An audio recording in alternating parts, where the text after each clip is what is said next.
Hi Telugu మిత్రులకి స్వాగతం. So welcome to today's video. ఈరోజు నేను ఒకటి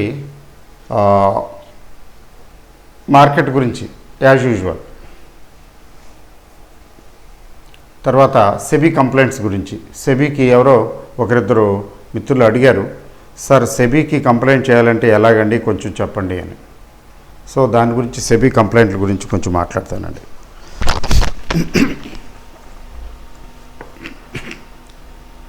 మార్కెట్ ఫస్ట్ తీసుకున్నట్లయితే ఈరోజు స్టార్టింగ్ నుంచి బిగినింగ్ నుంచి మొదటి నుంచి కూడా వీక్నెస్సే చూపించింది. అలా గ్రాడ్యువల్గా తగ్గుతూ దగ్గర మోర్ దాన్ 200 to 240 230 240 పాయింట్స్ దాకా మైనస్ అయిపోయింది. బట్ తర్వాత కొంచెం ప్రాఫిట్ బుకింగ్, షార్ట్ కవరింగ్ వచ్చింది కొంచెం. అంటే ఇంట్రాడే ట్రేడర్స్ షార్ట్ కవరింగ్ చేస్తారు కదా, అట్లా అనమాట. అది బయింగ్ కాదు, సెల్లింగ్ అనండి లేదా ప్రాఫిట్ బుకింగ్ అనండి జరిగింది. ఎక్కడి వరకు జరిగిందంటే ఒక 200 పాయింట్లు పైగా తగ్గింది. ఆ తర్వాత కొంచెం రికవర్ అయింది. అయితే పూర్తిగా ఏమి రికవర్ అవ్వలేదు, కొంచెం రికవర్ అయింది, పర్వాలేదు, ఆ మాత్రం రికవర్ అయింది. బట్ నెవర్ ది లెస్ 162 పాయింట్లు మైనస్, 162 పాయింట్స్. అంటే నిఫ్టీ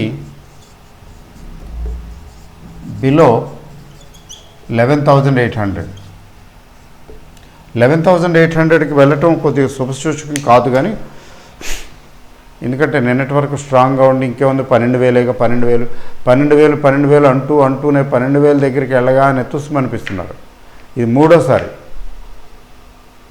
మళ్ళీ 11,000 ఇంతకుముందు ఏ లెవెల్ అయితే ఉందో 11,700 ఆ రేంజ్కి వచ్చింది కదా, 760 రేంజ్కి వచ్చింది కదా, మళ్ళీ వచ్చేసింది. అయితే 11,000 ఇంకా మార్కెట్ తగ్గితే 11,600 రేంజ్కి వచ్చేయచ్చు. నిన్నటి వరకు అంటే ఫ్రైడే వరకు చూసారా, ఫ్రైడే వరకు ఎలా ఉందంటే మార్కెట్లో బ్యాంక్ నిఫ్టీ బుల్లిష్గానే ఉంది, నిఫ్టీ నాట్ బ్యాడ్ బ్యాలెన్స్డ్గా ఉంది. ఈరోజేమో బ్యాంక్ నిఫ్టీ భయంకరంగా, నిఫ్టీ కంటే కూడా బ్యాంక్ నిఫ్టీ ఎక్కువ వీక్గా ఉంది. ఇప్పుడు ఈరోజు ట్రేడింగ్ తర్వాత కూడా బ్యాంక్ నిఫ్టీ ఇంకా వీక్గా ఉంది. అంటే ఇవాళ వీక్నెస్ కనబడుతున్నది, మళ్ళీ రేపు మా బయింగ్ వస్తే మళ్ళీ బుల్లిష్ అయిపోతుంది. అంటే దీన్ని ఎలా ప్రిడిక్ట్ చేయటం? అందుకనే లెట్ us నాట్ ట్రై. మీరు కూడా ఎవరు కూడా గ్రాఫ్స్ని చూసి టెక్నికల్స్ చూసేసి చెప్పేయగలమంటే అది సేమ్ డే చెప్పచ్చు. మార్కెట్ నడుస్తుండగా ఇప్పుడు పెరుగుతుంది, ఇంకొంచెం పెరిగే అవకాశం ఉంది, లేదా తగ్గుతుంది, ఇంకొంచెం తగ్గే అవకాశం ఉంది అనేది గ్రాఫ్లు చెప్తాయి. బాగానే అంత యాక్యురేట్గా ఏం చెప్తాయి. అదే రేపు ఏం జరుగుతుందో ఎలా చెప్తామండి? గ్రాఫులు సూచించిన ప్రకారమే జరగాలని ఏం లేదు, అందుకని కొంచెం జాగ్రత్తగా ఉండాలి. నిన్నటి వరకు మెజారిటీ 90% అంటే నేను చూస్తుంది ఎవరో మార్కెట్ వీక్గా ఉంది, పడిపోతుంది, కరెక్షన్ వస్తుంది లేదా తగ్గుతుందని ఎవరు చెప్పలా. నేను చూసి మీరు ఎక్కడైనా చూసారని చూడండి, బాగానే ఉంది, పాజిటివ్ అన్నారు. తీరా చూస్తేనే ఓపెనింగు అంత బాగలేదు. ఆ తర్వాత మెల్లమెల్లగా తగ్గుకుంటూ 200 పాయింట్లు పైగా సునాయాసంగా, చాలా సింపుల్గా. అందుకని డే టు డే మార్కెట్ మూమెంట్ని మనం పసికట్టలేము, ఊరికే గెస్ చేయొచ్చు. ఒకసారి మన గెస్ రైట్ అవుతుంది, ఒకసారి అవ్వదు. అందుకని ట్రేడ్ చేసేవాళ్ళు చాలా జాగ్రత్తగా ఉండాలి. ఓకే, తర్వాత యూరోపియన్ మార్కెట్స్ రెడ్లోనే క్లోజ్ అయ్యాయి, ఈవెన్ ఇంక్లూడింగ్ యూకే కొంచెం స్ట్రాంగ్గా అనిపించినా, అంటే ఆల్రెడీ 200 పాయింట్లు 150 పాయింట్లు తగ్గింది అనుకోండి. 8,000 నుంచి 8,000 6,000 8,000 ఏదో మొత్తానికి యూకే 0.5% దగ్గర ఇంకా ఉందిలేండి. యూకే చరిత్ర ఇంకా నడుస్తున్నది కదా మార్కెట్. అయితే జర్మన్ మార్కెట్స్ గట్టిగా తగ్గాయి, దగ్గర 3%. ఫ్రాన్స్ కూడా మోర్ దాన్ 1%, 1.5% అలా తగ్గింది. అంటే యూరోపియన్ మార్కెట్స్ రెడ్లో ఉన్నాయి. ఏషియన్ మార్కెట్లో హ్యాంగ్సెంగ్ అట్లా ఇంకోటి ఏదో జకార్తా అనుకుంటా వదిలేస్తే మిగిలిన మార్కెట్లు అన్నీ దాదాపు రెడ్లోనే ఉన్నాయి. అంటే పెద్దగా తగ్గలేదు, రెడ్లో ఉన్నాయి. ఏమిటి ఇదంతా ఇట్లా జరుగుతున్నదంటే ఇప్పుడు అమెరికన్ మార్కెట్స్ అంటే అమెరికన్ ఎలక్షన్స్ మీద అందరూ దృష్టి సారిస్తున్నారు. మళ్ళీ డొనాల్డ్ ట్రంప్ గారు వస్తారా లేకపోతే బిడెన్ వస్తారా, ఏమవుతుంది అంటే అమెరికన్ మార్కెట్స్ కంప్లీట్ అంటే అమెరికన్ మార్కెట్స్ రిజల్ట్స్ వచ్చే వరకు లేదా రిజల్ట్స్ గురించి ఒక క్లారిటీ వచ్చే వరకు ఒకసారి ఉంటాయి కదా, అడ్వాన్స్గా కొంచెం తెలుస్తుంది. అట్లా వచ్చేంత వరకు కూడా ఈ గ్లోబల్ మార్కెట్స్లో పెద్ద చలనం ఉండదేమో అని అనిపిస్తున్నది నాకు. కానీ టైం అయితే ఉంది బోల్డంతా. ఇన్నాళ్ళు అప్పటి వరకు ఊరుకుంటారా వీళ్ళు? అమ్మేవాళ్ళు అమ్ముతుంటారు, కొనేవాళ్ళు కొంటుంటారు. చూడండి, డిసైసివ్గా చూస్తే ఈరోజు మార్కెట్లో బిగ్ ప్లేయర్స్ ఉన్నారు. Big players very big players కాదు, అగ్రెసివ్ కాదు, కానీ బిగ్ ప్లేయర్స్ ఉన్నారు. చక్కగా సెల్లింగ్ మొదలుపెట్టారండి. ఒక లెవెల్ ఎంచుకున్నారు, ఆ లెవెల్ వరకు కొట్టి పారేశారు, అమ్మేశారు. ఆ లెవెల్ అమ్మేసిన తర్వాత వాళ్ళు ఓకే, వాళ్ళు ఎప్పుడైతే అమ్మటం మొదలుపెట్టారో అమ్ముతున్నారో వాల్యూమ్స్ తెలిసిపోతాయి కదా. ఈ ఇంట్రాడే ప్లేయర్స్ వాళ్ళు కూడా అమ్మటం మొదలుపెట్టారు, వాళ్ళతో పాటు ఇంకా బాగా 200 పైనే తగ్గింది. అంతే, వాళ్ళు కొట్టేసారి ఊరుకున్నారు అంతే. అంటే పావు గంట 10 నిమిషాలు 5 నిమిషాలు పటాపట అమ్మాలో కొనాలో డిసైడ్ చేసుకుంటారు, చేసేస్తారు, వెళ్ళిపోతారు, అయిపోయింది. మరి ఆ తర్వాత ఇంట్రాడే ప్లేయర్స్ కొట్టి షార్ట్ సెల్లింగ్ చేసిన వాళ్ళు ఏం చేశారు? ఇంకా అంతకన్నా తగ్గటం లేదు కదా. అంటే అమ్మటానికి బయింగ్ వస్తున్నది. ఎక్కడైతే ఫర్దరు తగ్గదో, సపోర్ట్ దొరుకుతుందో, అబ్జార్ప్షన్ ఎక్కడైతే సపోర్ట్ దొరుకుతుందో అక్కడి నుంచి ఏమవుతుంది, మళ్ళీ మార్కెట్ పికప్ అవుతుంది కదా. సో ఒక స్టేజ్కి వచ్చేటప్పటికి అది తగ్గటం లేదు. మెల్లగా వీళ్ళు షార్ట్ కవరింగ్ చేసుకున్నారు. సో ఈ షార్ట్ కవరింగు అంటే అమ్మిన వాళ్ళు అమ్మేసి వెళ్ళిపోయారు, వాళ్ళు ఏమి కవర్ చేసుకోవాలా. అయితే ఈ ఇంట్రాడే టైపు షార్ట్ సెల్లింగ్ చేసిన వాళ్ళు ఏంటంటే న్యాచురల్ కదా, సేమ్ డే కదా కవర్ చేసుకోవాలి, కవర్ చేసుకున్నారు. ఆ కవర్ చేసుకున్న దాని పర్యవసానమే ఈ 60-70 పాయింట్ల రికవరీ, లేకపోతే మోర్ దాన్ 200 పాయింట్స్ 240 పాయింట్స్ దాకా వెళ్ళింది. అక్కడ పీక్ వెళ్ళిన తర్వాత అక్కడి నుంచి మళ్ళీ కొంచెం ఇంకా ఫర్దర్ సెల్లింగ్ చేయలేదు వాళ్ళు, వచ్చింది మళ్ళీ పైకి. మెయిన్లీ బికాజ్ ఆఫ్ ఈ ఇంట్రాడే ప్లేయర్స్ షార్ట్ కవరింగ్ వల్ల. మళ్ళీ రేపు కూడా సెల్లింగ్ వస్తుందా? వస్తే ఎక్కడి వరకు వచ్చి ఆగిపోతారు, లేకపోతే గట్టిగా కొట్టేస్తారా, లేకపోతే రేపు వీళ్ళు అమ్మేసి వెళ్ళిపోయిన వాళ్ళు ప్రసాదం కూర్చుని మళ్ళీ ఇంకొకసారి 11,900 11,950కి రాని అప్పుడు ఇంకోసారి షార్ట్ సెల్లింగ్ చేద్దామని వెయిట్ చేస్తారా?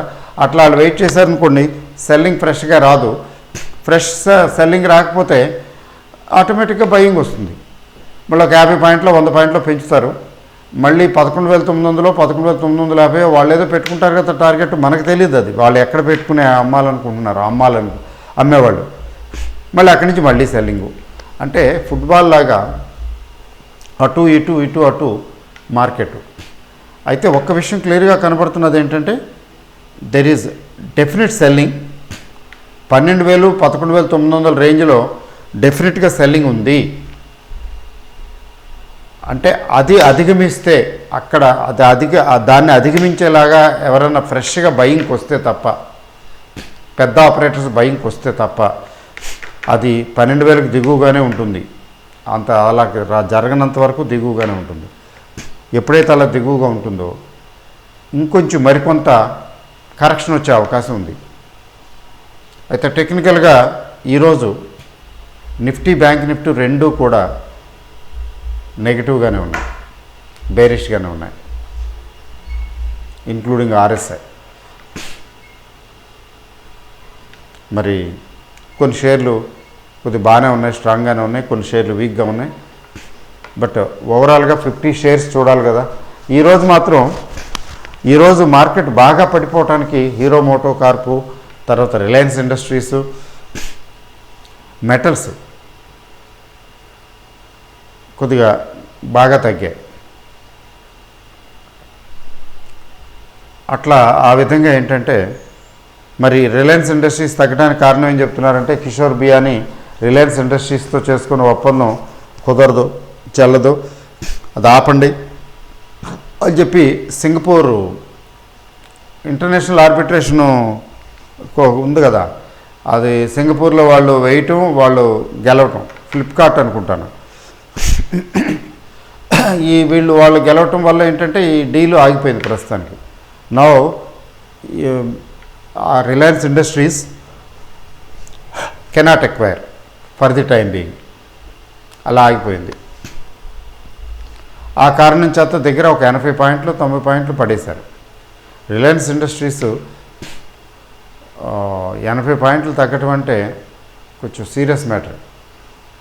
ఇప్పుడు అది దాదాపు 2000 రేంజ్కి వచ్చింది. అయితే యూపీఎల్ లాంటి షేర్లు they continue to be week. ఆ ఆడిటరు రిజిగ్నేషన్ విషయం ఎప్పుడైతే ఈ న్యూస్ ఎప్పుడైతే వచ్చిందో అప్పటి నుంచి వెనక్కి తిరిగి చూడటం లేదు, తగ్గుతూనే ఉంది. అంటే ఇంటర్నల్లీ దెర్ ఈజ్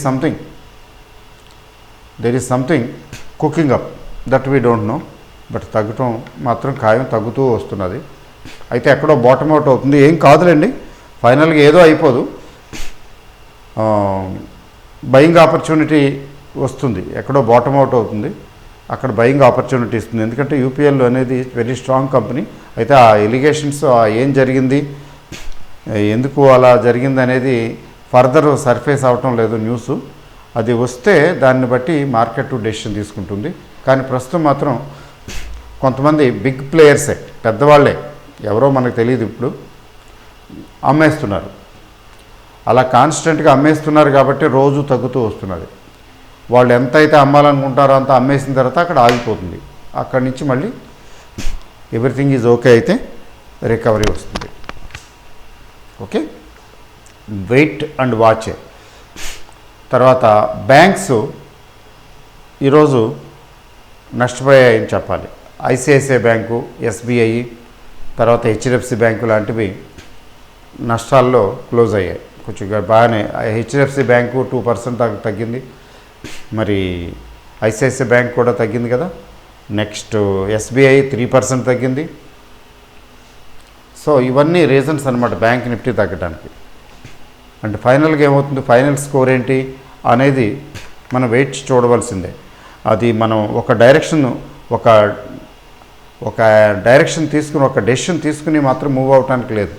రేపు మార్కెట్ రికవర్ అవుతుంది, అయ్యే ఛాన్సెస్ ఎక్కువ ఉన్నాయి, లేదా మార్కెట్ రేపు పడిపోతుంది, రేపు కూడా పడిపోతుంది, లేకపోతే సెటిల్మెంట్ అంతా ఇలాగే ఉంటుంది, ఇట్లాంటి మనం ఒక ప్రిజంప్షన్స్ అంటే ఒక ప్రీ నోషన్ తీసుకుని ట్రేడింగ్ చేయటానికి వీలు లేదు. జనరల్గా చేయకూడదు. 80 to 90% కేసెస్లో అది that will not do good. ఎందుకంటే మనకు తెలీదు, డెఫినెట్గా కనిపించినప్పుడు ఇట్లా జరుగుతుంది, ఈ డైరెక్షన్లో వెళుతుంది అన్నది డైరెక్ట్గా అనిపించినప్పుడు, డెఫినెట్గా తెలిసినప్పుడు అది వేరే సంగతి. అదర్వైజ్ ఒక స్టాండ్ తీసుకుని మాత్రం ట్రేడ్ ఎప్పుడు చేయకూడదు. ఇది తగ్గుతుందని అమ్మినా తగ్గితే నా పరిస్థితి ఏంటి, తగ్గకపోతే పెరిగితే ఏంటి నా పరిస్థితి, అట్లా ప్లాన్ ఏ ప్లాన్ బితోనే ట్రేడింగ్ చేయాలి. లేకపోతే చాలా కష్టం, ఎక్కువ రోజులు ట్రేడింగ్లో నిలబడలేము. అది సో మార్కెట్ గురించి ముఖ్యంగా ఇంత. తర్వాత ఎవరో మిత్రులు, ఒకరిద్దరు మిత్రులు అడిగారు సెబీ కంప్లైంట్ ఎలా చేయాలండి అని. ఏం లేదండి, చాలా సింపుల్ అండి. Technology, these are the days of technology. scores.gov.in ఈ సెబీ తాలూకుదండి. ఇందులోకి వెళ్ళిపోండి. scores.gov.in వెబ్సైట్ ఓపెన్ చేయండి, లెఫ్ట్ సైడ్ ఉంటుంది. మీరు చక్కగా రిజిస్టర్ చేసుకోండి. ఆల్రెడీ లాగిన్ అయ్యి ఉంటే, అది ఆల్రెడీ రిజిస్టర్డ్ అయ్యి ఉంటే లాగిన్ అవుతారు. ఇక మనకి రోజు ఇదే పని, ఏదో అత్తోరింటికి రోజు అల్లుడు వెళ్ళినట్టు. అత్తోరింటికి రోజు అల్లుడు వెళ్తే ఎలా ఉంటుందంటే గొడసావిలో పేడకళ్ళు కూడా తీయిస్తారు ఆ అబ్బాయి చేత. అక్కడికి వెళ్ళి కొద్దిగా పాలు పట్టరా బాబు అంటది అత్తగారు. భార్య అయితే చెప్పక్కర్లేదు. మరి మనం సెబీకి కంప్లైంట్లకి వెళ్ళకూడదని కోరుకోవాలి, అలాంటి పరిస్థితులు రాకూడదని. కానీ వారు ఏం చెప్తున్నారంటే మీరు రిజిస్టర్ చేసుకోండి, అలా పెట్టుకోండి, జాబ్ బికమ్స్ ఈజీ అని. సో కంప్లైంట్ చేయాలి కదా, కంప్లైంట్ చేయడానికి ఎలాగో తప్పదు, రిజిస్టర్ చేసుకుని అందులో కంప్లైంట్స్ ఇవ్వచ్చు. చాలా ఈజీ ప్రాసెస్, ఏం ఇబ్బంది ఏం లేదండి. నేను చూపించగలను కూడా ఒకసారి. ఇందులో అది పెద్ద నాకు అనిపించలేదు, అందులో అంత ఏమీ అనిపించలేదు. ఎందుకంటే మీ ఈమెయిల్ ఐడి, యూజర్ నేము కింద ఉపయోగపడుతుంది. పాస్వర్డ్ ఆల్రెడీ జనరేట్ అయి ఉంటే ఓకే చేస్తారు, లేకపోతే సైన్ ఇన్ చేస్తారు, సైన్ అప్ చేసి చేసుకుంటారు. సో వెబ్సైట్ పేరండి scores.gov.in. తర్వాత ఏమిటి సెబీ కంటే, మీ బ్రోకరు వల్ల మీరు దగాపడ్డారనుకోండి, సెబీకి వెళ్ళిపోవచ్చు. నిజానికి ఈ కంప్లైంట్స్ డీమ్యాట్కి సంబంధించింది అనుకోండి, చూడండి జస్ట్ చెప్తున్నాను మీకు, కొంచెం ఎలాబరేట్గా చెప్తాను. డీమ్యాట్కి సంబంధించిన ఇష్యూ అనుకోండి, మీరు అక్కడ దాకా కూడా వెళ్ళక్కర్లేదు. మామూలుగా ఇది సిడిఎస్ఎల్ ఉంది కదా, ఎన్ఎస్డిఎల్ ఉంది కదా, మీ బ్రోకరు ఎక్కడో చోట రిజిస్టర్డ్ అయ్యి ఉంటాడు. వీళ్ళ సైట్కి వెళ్ళారంటే చక్కగా అందులో కంప్లైంట్స్కి, ఈ కంప్లైంట్ ఎవరికి చేయాలి ఏంటి అన్నీ అక్కడ డీటెయిల్స్ ఉంటాయి, వీళ్ళకి చేస్తే సరిపోతుంది. అదర్వైజ్ ట్రేడింగ్కి సంబంధించిన ఇష్యూ అనుకోండి, మీ బ్రోకర్ తోటి ఏమైనా ఇష్యూ ఉందనుకోండి, మీరు ఎన్ఎస్సిలో డీల్ చేస్తే ఎన్ఎస్సి, బిఎస్సిలో డీల్ చేస్తే బిఎస్సి, అంటే ఆ పర్టికులర్ స్టాక్ సంబంధించి. సో వీళ్ళ దగ్గర కూడా ఉంది ఆ మెకానిజం. మీరు డైరెక్ట్గా మీరు కంప్లైంట్ పడేశారంటే ఇక వాళ్ళు విజృంభిస్తారు, చాలా సీరియస్గా తీసుకుంటారు. ఇప్పుడు ఏమీ లైట్గా ఏం వదిలిపెట్టరు, కంపెనీకి పంపిస్తారు, ఏంటి దీని సంగతి ఏంటో తేల్చండి. ఆ కంపెనీకి సంబంధించిన కంపెనీ సెక్రటరీకి వెళ్ళిపోతాయి అవి, అవన్నీ they have to solve out. అంతేకాదు మరి రిపోర్ట్స్లో వాటిల్లో కూడా, యాన్యువల్ రిపోర్ట్స్లో వాటిలో కూడా వాళ్ళు చెప్పాలి ఎన్ని కంప్లైంట్స్ వచ్చాయి ఈ కంపెనీ మీద, ఎన్ని కంప్లైంట్స్ సాల్వ్ అయ్యాయి, ఎన్ని కంప్లైంట్స్ మిగిలిపోయాయి. అంటే కార్పొరేట్ గవర్నెన్స్, కంపెనీ తాలూకు కార్పొరేట్ గవర్నెన్స్ మెకానిజం ఎలా ఉన్నది అనేది that is also under test. అందువల్ల ఇది. తర్వాత ఇప్పుడు బ్రోకరు, అదే బ్రోకర్కి సంబంధించి స్పెసిఫిక్గా ఏమైనా ఎలిగేషన్స్ ఉంటే, మీకు డబ్బులు ఎగ్గొడితే, లేదన్నా మోసం చేస్తే, మిస్లీడ్ చేస్తే,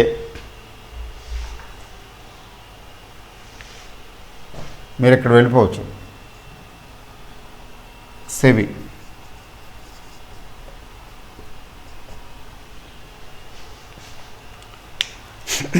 ట్రేడింగ్ అంటే చెప్తున్నా, మీరు 100 షేర్లు కొనమంటే వాడు 1000 షేర్లు కొనేసాడు అనుకోండి, అది పడిపోయింది అనుకోండి, లాసే కదా. మీకు చెప్పా పెట్టకుండా కొనేసాడు అనుకోండి, కొంతమంది చేస్తుంటారు కుర్రాళ్ళు కూర్చుని, అందుకనే ప్రతిదీ రికార్డు చేయమంటుంది సెబీ. ట్రేడింగు ఓరల్గా కానీ ట్రేడ్ చేస్తే, ఓరల్గా చెప్పి చేయించేటట్టయితే మనం మాట్లాడింది అక్కడ రికార్డ్ అవుతుంది. ఎక్కడన్నా తేడా వస్తే మన లోపమా వాళ్ళ లోపమా అని తెలుస్తుంది. నాకు చూడండి, మొన్న వాడు మోతిలాల్ ఓస్వాల్ వాడు నా అకౌంట్లో ఏదో వేస్తాడు, M&M ఏదో కొనేశాడు, మళ్ళీ ఆడి మిస్టేక్ అర్థమైనట్టుంది, మళ్ళీ తిరిగి రివర్స్ చేస్తాడు. ఇలా కొని అమ్మేస్తే నా అకౌంట్లో నేను చెప్పకుండా బై మిస్టేక్ నాకు అర్థమైంది. మరి దాని ఛార్జెస్ ఎవరు పే చేస్తారు? Brokerage charges. నాకు బ్రోకరేజ్ ఛార్జెస్ పడిపోలా. తర్వాత ఒకటేంటంటే, ఒకటి చెప్తే ఇంకొకటి కొన్నాడు, ఒక స్ట్రైక్ ప్రైస్ చెప్తే ఇంకో స్ట్రైక్ ప్రైస్ దగ్గర కొన్నాడు, సరే బాబు అట్లా ఎందుకురా చేసావు అని చెప్పి అది రివర్స్ చేయరా అన్న. సరే రివర్స్ చేశాడు. కానీ జోక్ ఏంటంటే అది వాడు చేసినటువంటి ట్రేడింగు డబుల్ క్వాంటిటీ చేశాడు, అది రివర్స్ కూడా డబుల్ క్వాంటిటీ చేశాడు. మామూలుగానే అందులో కొంచెం లాస్ వస్తున్నది, మినిమం లాసు. సరే పోనీ కుర్రవాళ్ళు ఏదైనా క్షమిస్తాం. డబుల్ క్వాంటిటీ చేశాడు అది కూడా. అది మనకు మెసేజ్లు వస్తాయి కదా. సో వాడిని పట్టుకోవాలి, తీరిగ్గా పట్టుకోవాలి. కుర్రాడిని పట్టుకుని ఏంట్రా బాబు ఇవన్నీ ఇట్లా కొంచెం జాగ్రత్తగానే ఒకసారి 2-3 సార్లు ఇట్లా జరిగింది, మందలించాను. మరి పెద్ద మిస్టేక్ అయితే ఏం చేయాలి నేను? ఎక్కువ అమౌంట్ పోయేటట్టుంటే I cannot protect this guy. నేను గట్టిగా పట్టుకుంటే వాడి ఉద్యోగం కూడా ఊడిపోవచ్చు. ఇట్లా ఏముంది, వాడు మా ఓనర్కి వాడికి చెప్పేస్తే అయిపోతుంది. ఒక కంప్లైంట్ పడేస్తే ఉద్యోగం ఊడిపోతుంది, లేకపోతే ఉద్యోగం ఊడినంత పని అవుతుంది. వాడి ఫ్యామిలీ పాపం ఎక్కడో బీహార్ నుంచి వచ్చి ఉన్నాడు, ఫ్యామిలీతోటి, చిన్న పిల్లడు ఉన్నాడు. సరే కానీ వాడికి కొద్దిగా గట్టిగా ఇవ్వకపోతే ఇలాంటివి నెగ్లిజెన్స్గా ఇలాంటివి చేస్తూ ఉంటారు. అదే పెద్ద అమౌంట్ అయితే అదేదో మిస్టేక్ అండ్ ట్రాన్సాక్షన్ చేస్తే, ముఖ్యంగా డెరివేటివ్స్ F&Oలు అండి. F&Oలోని చాలా డిఫరెన్స్ వచ్చేస్తుంది, వేలకు వేలు వచ్చేస్తుంది. బై మిస్టేక్ వాడు చేసేస్తే, అందులో లాస్ వచ్చేస్తే, ఒక 50,000 లక్ష వచ్చేస్తే అప్పుడు ఏంటి పరిస్థితి? ఐ కాంట్ సేవ్ హిమ్ కదా. లేదండి మీరు చెప్పారంట అదంట ఇదంట. ఎందుకంటే బ్రోకర్కి చెప్పాను అనుకోండి, ఇలా మీ వాడు చేశాడు, దీని సంగతి ఏంటో చూడండి అంటే, మీరు చెప్పారంట చేశారంట అదంట ఇదంట అని వాడు ట్రై చేయొచ్చు. ఎందుకంటే వాడు పెట్టుకోవాలి కదా ₹1,00,000. అప్పుడు నేనేం చేయాలి? సెబీకి వెళ్ళిపోతాను, ఎగెనిస్ట్ బ్రోకర్. స్టాక్ ఎక్స్చేంజ్ కూడా వెళ్ళిపోతాను, పర్వాలేదు. యాక్చువల్గా ఏంటంటే ఇక్కడ కంప్లైంట్లు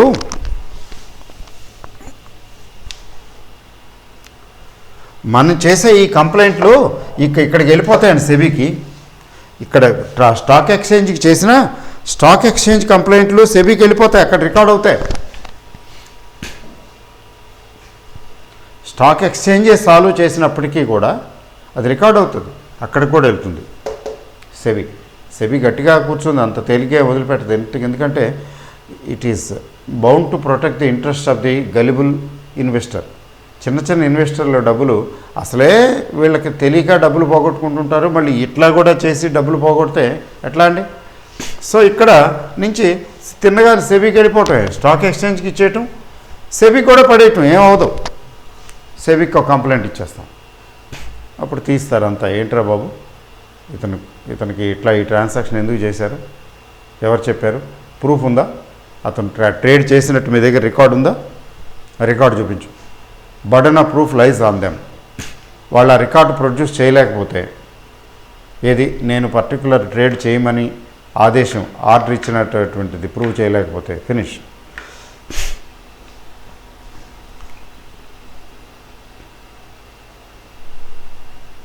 వాళ్ళు కాంపెన్సేట్ చేసి తీరాల్సిందే కదా బ్రోకరు. అంతేకాదు బ్రోకర్ మీద పెనాల్టీ కూడా వేస్తారు వాళ్ళు, వదిలిపెట్టకుండా. బ్రోకర్ మీద పెనాల్టీ కూడా వేయగలరు కదా. అది బ్రోకర్ కట్టుకోవాలి, బ్రోకర్ పెనాల్టీ కూడా వేయాలి. అయితే చిన్న ల్యాప్సెస్ అయితే వదిలేస్తాం, ఎందుకంటే వాడు కుర్రాడు ఉద్యోగం పోతుంది, ఎందుకు లేదు, పోతే నిజంగానే పోయిన ఆశ్చర్యం లేదు. వాళ్ళకి కంపెనీకి ఏముంది, నో సెంటిమెంట్స్. కానీ పెద్ద మిస్టేక్స్ చేస్తే మనం can we protect him? We can't protect. చిన్న 2-3 సార్లు నేను చేశాను, ప్రొటెక్ట్ చేశాను, వదిలేశాను. ఫ్యూ థౌజండ్స్ ఫోన్లే అని గట్టిగా చెప్పాను. సార్ అంటాడు. సరే అట్లా రిపీట్ చేస్తే ఏం చేస్తాం, చెప్తాం. పెద్ద అమౌంట్లు అయితే చేతులు ఎత్తేస్తాం, వీళ్ళకి వచ్చేస్తే ఫినిష్, మన డబ్బులు మనకు వచ్చేస్తాయి. అందువల్ల ఏంటంటే మనం చేసిన ట్రేడ్స్ ప్రాపర్గా చూసుకోవాలి. మెసేజెస్ అవి ఏంటి, నేను చెప్పిన ట్రేడే చేశాడా వీడు, ఆ క్వాంటిటీయే చేశాడా, చెప్పినట్టు చేశాడా, వాడు ఇష్టం వచ్చినట్టు ఏమైనా చేశాడా, ఇవన్నీ చెక్ చేసుకోవాలి. చెక్ చేసుకోకపోతే ఏమవుతుందంటే ఒక్కోసారి మనకు తెలియకుండానే పోతాయి మన డబ్బులు. వాల్యూమ్స్, ముఖ్యంగా ఎక్కువ వాల్యూమ్స్ చేసేవాళ్ళు, తర్వాత ఎఫ్ అండ్ ఓలు చేసేవాళ్ళు చాలా అలర్ట్గా జాగ్రత్తగా ఉండాలి. ఓకే అండి. సో ఇదండి scores.go.in. ఫైనల్గా ఏంటంటే కాస్మో ఫిలిమ్స్. ఈ కాస్మో ఫిలిమ్స్ చాలా చిన్న కంపెనీ. 2018లో కొన్నానండి. ఇది 360 అంత గుర్తులేదు, మోర్ దాన్ 300 400 మధ్యలో వెల్లికిలా పడుకుంది. చిన్న కంపెనీ, లక్కీగా పెద్ద అమౌంట్లు పెట్టమనుకోండి. వెల్లికిలా సంవత్సరంన్నర పాటు హైబర్నేషను, దీర్ఘకాలిక నిద్రలో వెళ్ళిపోయింది. అయితే మధ్యలో ఒకసారి జాలి తలిసి ఒక్కసారి యావరేజ్ చేశాను అంతే. ఆ తర్వాత కూడా ఏం పైకి ముఖం ఎత్తి చూడాల, అలాగే పడుకొని ఉంది. పెద్ద ఏం ఇంప్రూవ్మెంట్ లేదు. ఏంటిది, ఏదో తుస్సుమనిపించింది, ఏదో ఏనుగు అంటారు కదా, ఇలా అనిపించింది. ఏంటి కొంచెం డిసప్పాయింట్మెంట్. ఊరికి దుర్బిణి లేసి స్టడీ చేసి అటు చేసి ఇటు చేసి ఎంతో గొప్పగా చేసి కొంటాం. క్యాజువల్గా కొనేం కదా. ఇంత దుర్బిణీలు వేసి కొన్న కంపెనీ ఇలా అయిపోయింది ఏంటిది. సరే అనుకుని సంవత్సరంన్నర అయిపోయింది, 2 సంవత్సరాలు. ఈలోగా కోవిడ్ వచ్చింది. కోవిడ్ వచ్చేటప్పటికి చెప్పాల్సిందే ఉంది. కొన్నాళ్ళు అన్నీ నిద్రావస్థలోకి వెళ్ళిపోయినాయి కదా. ఆ తర్వాత నుంచి కొద్ది కొద్దిగా పెరగటం మొదలైంది. ముందు కొంత 50% అమ్మా, ప్రాఫిట్ బుక్ చేశా. అమ్మటం అంటే ఏం కాదు. ఇంకా పెరిగింది, ఇంకా తీసేసా, అంటే మొత్తం 80% లేపేశా. నేను లేపేసిన తర్వాత ఇంకా పెరుగుతున్నది. ఇది చూడండి, ఇట్స్ ఎ కేస్ స్టడీ. మరి మీరే అలా అయితే అనొచ్చు, మీరు నేను ఏమి కాదు అంతే. ప్రాఫిట్ వస్తున్నది, మళ్ళీ ఏంటి తర్వాత చూద్దాంలే అనుకుని తీసేశాను. కోర్స్ బైబ్యాక్ ప్రోగ్రామ్ అనౌన్స్ చేశారు వీళ్ళు, అది దానివల్లే పెరుగుతున్నది తెలుసు. సరే బైబ్యాక్ వస్తే వచ్చిందిలే, మొత్తం ఏం కొనుక్కోడు కదా, నా దగ్గర ఉన్న షేర్లని కొనుక్కోడు కదా. బైబ్యాక్ అంటే నా దగ్గర 100 షేర్లు ఉంటే 100 షేర్లు కొనుక్కుంటాడు బైబ్యాక్లో. అంటే అట్లా కొనుక్కుంటాం ఏంటంటే వాడు మొత్తం కంపెనీ వాడు ఓన్ చేసుకుంటున్నాడు, డీలిస్టింగ్ అని అట్లానా కాదు కదా. ఈరోజు అంటే ఇప్పుడు న్యూస్ వచ్చింది ఏంటి, 576 వాడు ఎంత మంచి రేట్ ఇస్తున్నాడో చూడండి. Per share 576 ఇస్తున్నాడట. అంటే ఇప్పుడు ఎంత 470 ప్లస్ ఎంత ఉన్నట్టుంది సిఎంపి కరెంట్ మార్కెట్ ప్రైస్. అయితే మన దగ్గర ఉన్నాయన్నీ తీసుకోలేండి. 73 కోట్లు ఎంతో కొంటున్నాడు. చిన్న కంపెనీ 73 కోట్లు కొంటున్నాడు అంటే తక్కువేం కాదు. అంటే అట్లా ఉంటుంది. ఉంచితే తంట, ఉంచకపోతే తంట అని. నేను ఉంచేసి ఉంటే నా యావరేజ్ 200 చిల్లర, 230 ఎంతో నా యావరేజ్ బయింగ్. 570 వదిలేయండి, 570 ఉంది కానీ 500 కనబడుతున్నది కదా. ఎందుకంటే 470 పైనే వచ్చింది, 500కి వచ్చే అవకాశాలు కనబడుతున్నాయి. అంటే దాదాపు డబులే, 2 ఇయర్స్లో డబుల్ కూల్గా. 2 ఇయర్స్ 3 మంత్స్ 4 మంత్స్. మరి అది ఎంతకీ పెరగకపోతే ఉండిపోతే అంటే నేను నా దగ్గర చాలా స్క్రిప్ట్స్ ఉంటాయి, చాలా రొటేషను చేస్తుంటాను, అది తీస్తుంటాను, ఇది తీస్తున్నాను, ఇంకో కొత్తది వస్తే దానిలో పెడుతుంటాను, ఇట్లా అన్నీ చాలా ఎక్స్పెరిమెంట్లు చేస్తుంటాను. నా వరకు ఓకే. నాకు వచ్చిన ప్రాఫిట్ ఒక 60% 80% ప్రాఫిట్ వచ్చింది అనుకున్నాం, దట్ ఈజ్ ఓకే. 60% అనుకుంటా, 80% ఎక్కడ వచ్చింది. 60% ఎంతో ప్రాఫిట్ వచ్చినట్టు ఉంది. ఇప్పుడు మిగిలిన క్వాంటిటీ నథింగ్, నెగ్లిజిబుల్, కొద్దిగా మిగిలింది. ప్రసాదం పలహారం కింద వెళ్ళిపోతుంది, అది ఉంటే ఉంటుంది, పోతే పోతుంది. కానీ ఇన్వెస్టర్గా మాత్రం అలా ఉండకూడదు. నేను 80% తీసేస్తుంటాను, బట్ ఇన్వెస్టర్గా ఏంటంటే 80% తీయక్కర్లేదు. ఒక 50% ఎంతో తీసుకుని 60% తీసుకుని మిగతాది అలా వదిలేయాలి, భూస్థాపితం. మోస్ట్ ఆఫ్ ది కేసెస్లో అంటే మీరు కొంచెం జాగ్రత్తగా స్టడీ చేసి తీసుకోవాలి. మోస్ట్ ఆఫ్ ది కేసెస్లో అవి మల్టీ బ్యాగర్స్ అవుతాయి. అవ్వలేదు 50% తీసేసాం కదా, మళ్ళీ యావరేజ్ చేసుకుని కొనుక్కుంటాం. అది ఓకే, కంపెనీ ఓకే అనుకుంటే.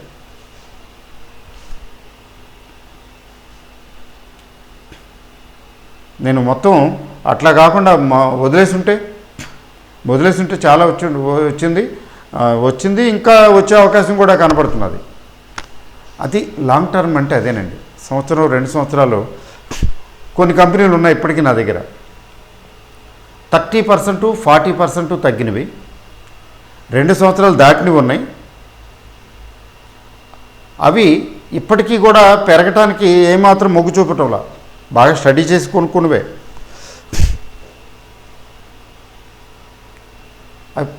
పెరుగుతాయో రికవర్ అవుతాయో లేదో తెలియదండి. ఒక్కసారి ఎప్పుడో యావరేజ్ చేసి వదిలేశాను, తర్వాత రెండోసారి యావరేజ్ చేయడానికి ప్రిన్సిపల్స్ రూల్స్ ఒప్పుకో. ఎక్కువ అమౌంట్ అయిపోతుంది, ఎక్కువ ఇన్వెస్ట్మెంట్ స్మాల్ క్యాప్స్లో పెట్టకూడదుగా. అవి ఇప్పటికీ అక్కడే ఉన్నాయి, కానీ లైఫ్ లాంగ్ అక్కడే ఉంటాయనేం లేదు గ్యారంటీ. నడుస్తున్న కంపెనీలే, సిక్ అయిపోయిన కంపెనీలు కాదు. ఎప్పుడు వస్తాయో వస్తాయి, వచ్చే వరకు వెయిట్ చేస్తాను అంతే. రాకపోతే అలా వెయిట్ చేస్తాను, వదిలేస్తాను, పోతే పోనీ జీరో అవుతుందండి. కానీ స్మాల్ కంపెనీస్ రావటం మొదలుపెట్టిన తర్వాత, వచ్చిన తర్వాత ఇగో కాస్మో ఫిలిమ్స్ లానే 6 months కూడా అవలా. ఎంతండి, కోవిడ్, ఆఫ్టర్ కోవిడే ఈ వచ్చిందంతా, గ్రోత్ అంతా ఆఫ్టర్ కోవిడ్. అంతకుముందు వచ్చింది చాలా తక్కువ, నెగ్లిజిబుల్. ఎంత షార్ట్ పీరియడ్లో వచ్చింది. అలా వస్తాయి. 2 సంవత్సరాలు 2.5 సంవత్సరాలు పడుకుని జస్ట్ 2 నెలల్లో పైకి లెగుస్తాయి. అందుకే ఇన్వెస్ట్మెంట్ అంటే లాంగ్ టర్మ్ ఇన్వెస్ట్మెంటు అంటారు. లాంగ్ టర్మ్ ఇన్వెస్ట్మెంట్ అంటే సంవత్సరం 2 సంవత్సరాలు కాదు. అసలు నన్ను అడిగితే 3 సంవత్సరాలు కూడా లాంగ్ టర్మ్ ఇన్వెస్ట్మెంట్ కాదండి. It's a continuous process. అలా ఉంటుంది. కొన్నాం, పడేసాం, ఉంచాం. ఏదో మధ్యలో కొంచెం బాగా పెరిగింది అనుకున్నప్పుడు కొంచెం ప్రాఫిట్ బుక్ చేసాం. లేదు వాడు బైబ్యాక్ అని ముచ్చట పడుతున్నాడు, ఎన్ని తీసుకుంటున్నాడు, ఒక 30 తీసుకుంటున్నాడు, ఆ 30 ఇచ్చేద్దాం, కొంచెం ప్రాఫిట్ వస్తున్నది కదా, రేటు బాగుంది కదా, అంతే. అట్లా వదిలేసుకుంటూ ఉండాలి, వదిలేసుకోగలగాలి. అందుకనే మన దగ్గర ₹1,00,000 ఉంటే 1,00,000 పెట్టి కూర్చోకూడదు, కొంత ఇన్వెస్ట్ చేసి కూర్చోవాలి. దానివల్ల ఏమవుతుందంటే మళ్ళీ తర్వాత మనం కావాలంటే యావరేజ్ చేసుకోవడానికి వీలు పడుతుంది మన దగ్గర డబ్బులు ఉంటే. లేకపోతే మంచి ఆపర్చునిటీస్ మిస్ అయిపోతాం. మంచి కరెక్షన్ వస్తుంది డీప్గా, తీరా కరెక్షన్ వచ్చే టైంకి మన దగ్గర చేతిలో డబ్బులు ఉండవు. అయ్యయ్యో, ₹160 షేరు 96కి వచ్చేసింది, ఇప్పుడు కొంటే బాగున్నాయి, యావరేజ్ చేస్తే బాగున్నాయి, మరి యావరేజ్ చేయడానికి డబ్బులు లేవే, కంపెనీ మంచిదని తెలుసు, అట్లా అవుతుంది. అందుకని గుర్తుపెట్టుకోండి, ఒకటి లాంగ్ టర్మ్ పర్స్పెక్టివ్ ఉండాలి. 5 years and more than 5 years ఉంటే అది బాగుంటుంది. రెండోది, we should always keep money with us. ఐడిల్గా ఉంటే ఎలా అండి, బ్యాంకులో వేసుకోండి, 3.5 వస్తుంది, ₹3 3.5% పర్ యానము, ఓకే. కానీ మంచి ఆపర్చునిటీ వచ్చినప్పుడు ఆ డబ్బులే తీసి పెడితే ఇమ్మీడియట్గా 10% 15% ప్రాఫిట్ వచ్చేస్తుంది. చాలదా? అందుకని ఒకటి లాంగ్ టర్మ్ పర్స్పెక్టివ్ కావాలి. 2 లిక్విడిటీ ఉండాలి. ఎప్పుడు మన దగ్గర క్యాష్ ఎప్పుడు ఉండాలి సార్. అంటే అంత డబ్బులన్నీ స్టాక్స్లో పెట్టకూడదు. తర్వాత పేషెన్స్ ఉండాలి, అది చెప్పక్కర్లేదు అనుకోండి, అది విషయం. ఓకే అండి. సో కాస్మో ఫిల్మ్స్ ఎవరి దగ్గర ఉంటే బైబ్యాక్లో పార్టిసిపేట్ చేయొచ్చు, పర్లేదు. 576 ఈజ్ ఎ గుడ్ ప్రైస్. ఆ తర్వాత మళ్ళీ కరెక్షన్ వచ్చినప్పుడు కొనుక్కోండి. All the best. Thank you.